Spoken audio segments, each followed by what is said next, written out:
There's something so heartbreaking about watching a dream fall apart right before your eyes.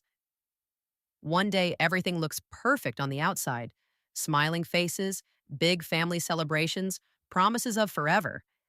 And then, little by little, the cracks start to show. A cold shoulder here, a broken promise there, until suddenly the whole foundation crumbles and you realize it was already broken long before you even noticed. Today, we're talking about that slow, painful collapse, the unraveling of a family once held up as a symbol of unity and strength. Trust was shattered, hearts were broken, and secrets that once stayed hidden behind closed doors were dragged into the light for everyone to see. Hi, friends, I'm Oliva, and welcome to TLC's Sister Wives Secret, the place where we talk about the real stories the cameras caught, the emotions we all felt, and the truths that can't be edited out. If you love honest conversations about sister wives, real drama, and the moments that make us all stop and say, wow, I can't believe that just happened, you're in the right place. Make sure you hit that subscribe button, give this video a like if you're ready to get into it, and drop your thoughts in the comments because I really want to hear what you think about all of this. Today's story is not just about one fight or one breakup. It's about Meri clinging to a love that barely existed. Janelle standing up for her kids no matter what it cost, Christine walking away with her head held high, and Kody struggling to hold together a family that kept slipping through his fingers. And yes, Robyn plays her part too, whether she wants to admit it or not. So grab a coffee, settle in, and get ready. Because what happened inside the Brown family is more real and more heartbreaking than anything reality TV could ever script. When Sister Wives first hit our screens, it felt like we were witnessing something rare: a big, blended family built on love, faith, and commitment. Kody stood at the center like a proud husband, balancing his time between four wives who all seemed ready to share their lives, their kids, and their dreams. In those early seasons, it really looked like they had cracked the code. Sure, there were challenges, but the Browns always came back to that core message: we are stronger together. But behind those smiling family portraits and group celebrations, little warning signs were already peeking through. It wasn't one big explosion that tore everything apart. It was a slow, creeping loneliness that settled into the spaces between them, until eventually, some of those bonds just couldn't hold anymore. Meri, the first wife, the original, started to seem more and more isolated. It was like watching someone slowly disappear from a photograph they helped create. Her relationship with Kody grew colder, more formal, and eventually just awkward. There were no more playful moments, no more gentle touches. Then came the catfishing scandal. And even though we won't rehash every detail, it was clear. Meri was desperately reaching out for emotional connection, and she found it outside the marriage. Whether Kody wanted to admit it or not, things were already broken long before that scandal ever made headlines. At the same time, Christine's bright spirit, that infectious laugh and easy smile, started to dim.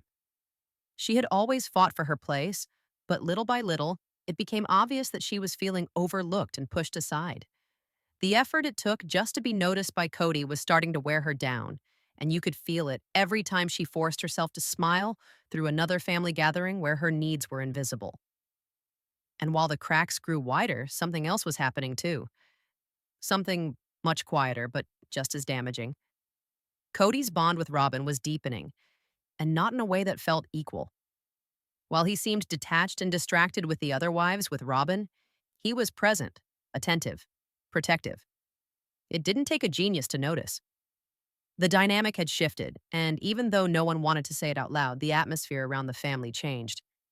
That dream of one big, happy family started to feel more like a carefully staged performance, and the loneliness, it wasn't just a feeling anymore. It became the new reality for everyone except the chosen few. Meri held on for so long, longer than most people would have.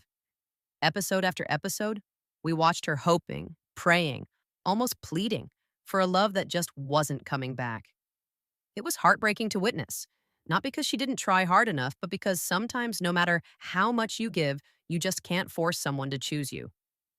You could see it in the way Kody spoke to her, or maybe it's better to say the way he barely spoke to her at all. Cold, clipped conversations. Awkward silences that used to be filled with laughter now just sat there, heavy between them. Kody wasn't just pulling back, he had already emotionally moved on, leaving Meri standing there alone, still waiting for the husband she married decades ago to look at her like he used to. But that look, it never came. And the most painful part was she stayed. She stayed through the rejection. She stayed through the humiliation. She stayed through the slow, public erasure of her marriage. I think a lot of us watching felt it deep down because, if we're being honest, who hasn't stayed somewhere too long, thinking maybe, just maybe, it would get better if we could just hold on a little longer? Mary's final stand wasn't a huge blow up or some big dramatic scene. It was quiet. It was almost sorrowful.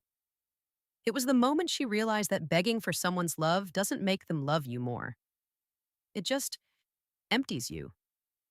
And Meri had already given enough of herself to someone who made it clear he didn't see her as a partner anymore.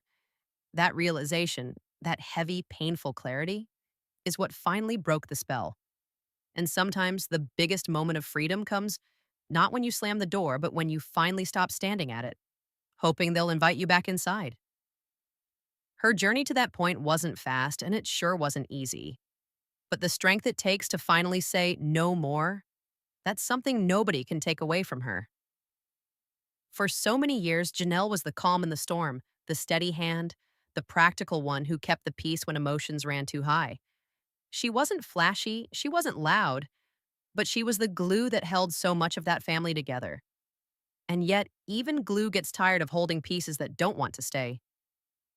As the seasons unfolded, we saw the shift in Janelle. It wasn't overnight.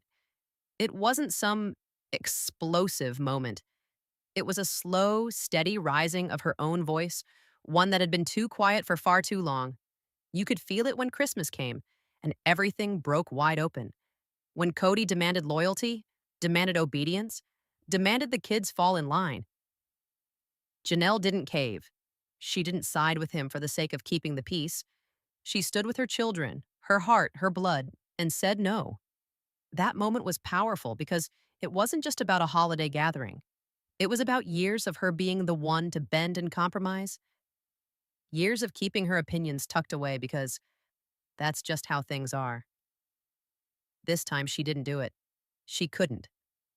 When it came down to choosing loyalty to a crumbling marriage or loyalty to her kids, to herself, Janelle chose herself.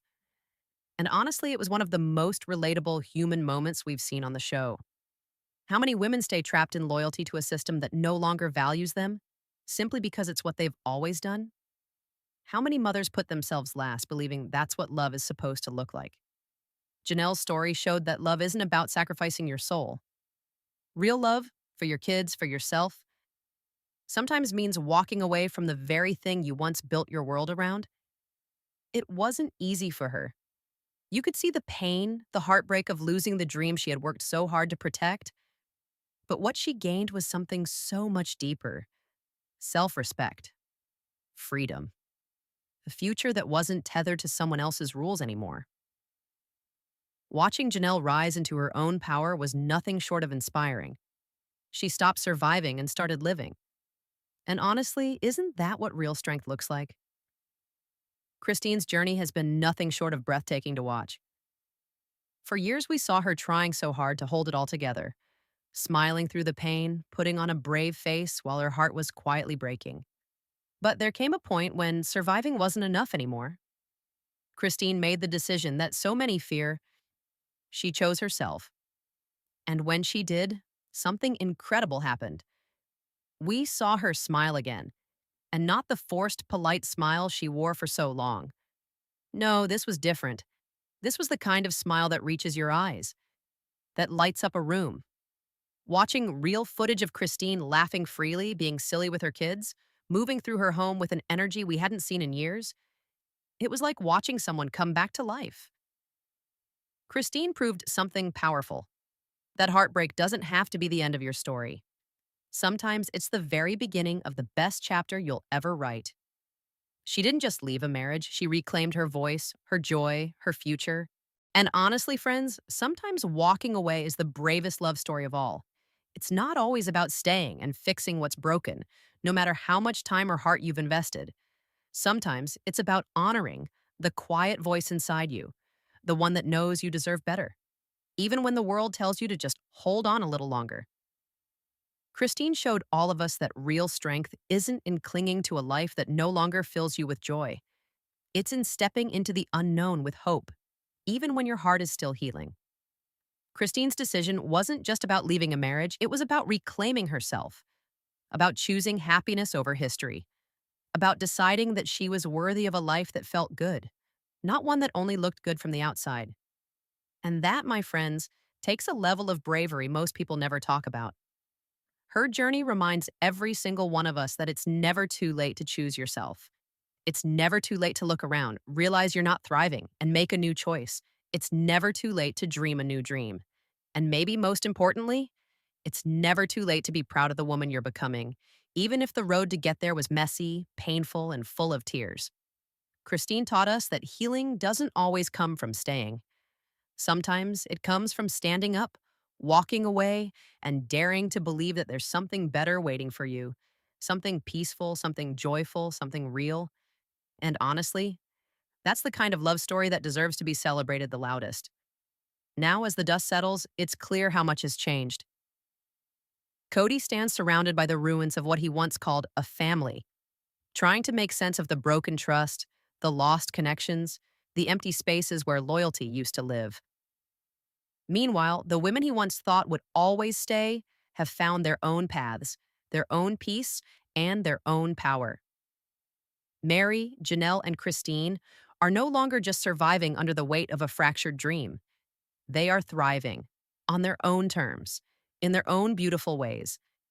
They chose freedom over fear, self-worth over empty promises, and love, real love over appearances. And honestly, watching them rise has been the most inspiring part of all. I would love to hear what you think about all of this. What part of their journeys resonated the most with you? Let's talk about it in the comments because your voice truly matters here. Thank you so much for spending this time with me today. It means the world. Make sure to subscribe to TLC's Sister Wives Secret. Hit that like button and stay tuned because we have so much more truth to uncover together. See you next time, friends.